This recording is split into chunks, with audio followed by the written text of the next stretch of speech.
Should we keep animals in zoos? Zoos have existed indirectly for thousands of years. First zoos, I should use zoos here, were owned by rich people, and those rich people call these places menageries. Menageries. Now, these menageries were only there to show off wild animals, as well as showing off the rich people's status, their wealth, as well as their power. It wasn't until the 1700s that the first modern zoos were built in Europe. These are the zoos that we know today, the glass walls, the animals, usually free to the public, etc., etc., etc. And we even have the aquariums nowadays, which is practically the water version of the zoo. Regardless, though, there is a lot of other things that we should really talk about in this debate.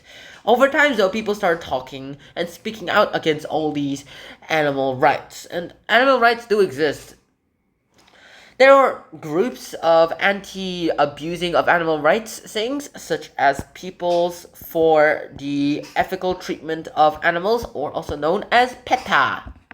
And they have led towards questioning of zoos whether they are ethical or not. And what does ethical mean? Ethical means, are they morally right? What does moral mean? Are they righteous? Like, in the sense of human nature, are they justice? Like, can they be proved to be correct in court? And here are all the points of pros and cons. As always, we're starting with the pros, and then we're going with the cons. The pros go ahead and say that at zoos, animals are given medical care as well as being fed a really healthy diet, which they would otherwise not even get in the wild. This ensures that they live longer than usual in the wild. And since they're in the zoo and they have all these perks, they live longer in the zoo rather than in the wild, and so they have a bigger and longer, healthier lives. The cons, though, say otherwise, saying that, yes, these zoos may be able to prolong the animal's life, but however, it also increases their likelihood of mental health issues. And because of those mental health issues, including other things, such as they cannot learn how to hunt things, or they cannot learn how to flee from predators, mainly because they don't have to do all that in the zoo, they will probably be at a very big disadvantage and very vulnerable if they are released to the wild. And most of them aren't released to the wild, but some of them are there so that they can be cared for and then later released into the wild. They have to be taught all that. They don't learn certain skills, nor are their mental health being cared about. These animals themselves go ahead and sometimes suffer from depression or anxiety, mainly because they are just taken away from their mom or dad or their pack of friends or family. And then again, we humans are pretty chatty. We talk too loud around them and we snap photos of them a little too often, which could give them a lot of stress and anxiety. The pro's second point is that these zoos go ahead and teach people about the animals and the environment. They also teach animals about things so that they still learn about things that they should learn in the wild, except humans are their parents and teachers not. They're not their actual biological parents. Now, this is pretty much the main point about zoos. It's an exhibit for children and people and adults and old people to go ahead and enjoy their time there, as well as learn about the animals themselves. Why else would there be exhibits? However, the cons go ahead and refute this by saying that instead of teaching people about, hey, this is what the animal is and this is what they're good at, they teach people the animals inside little cages are okay. Then again, nowadays we don't even have cages, we use glass. Clear, transparent glass.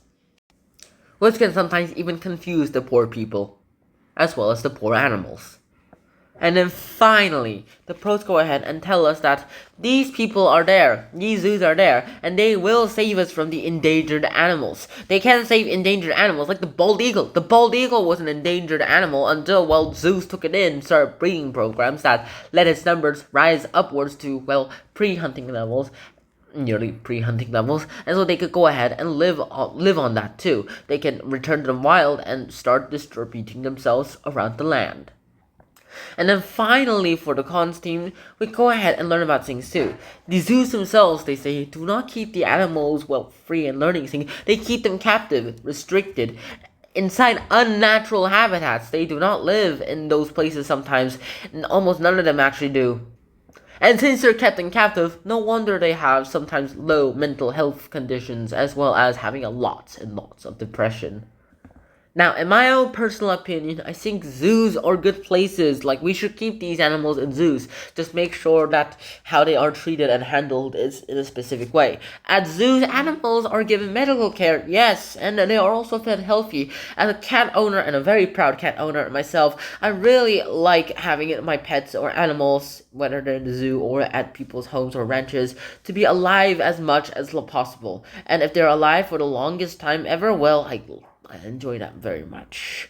And sometimes, and yes, they do teach people about the environment. They also teach people about how to save these guys, as well as what these guys are, making them more interesting, as well as making a good relationship between them and the animals.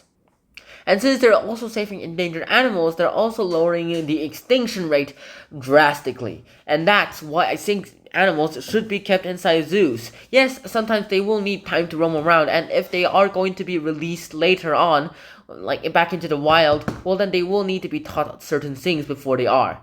However, until then, there is not much else that we can talk about. In the end, keeping these animals in more natural-like habitats is the best thing we can do for their experience in the zoo.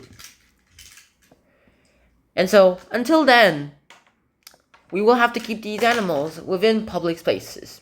We let the children, which helps develop their love of these animals and probably turn them into future zoologists, love these animals in a safe way. We cannot go to the desert savanna, or Africa savanna, or desert plains, and just find a random lion or tiger. That is way too dangerous.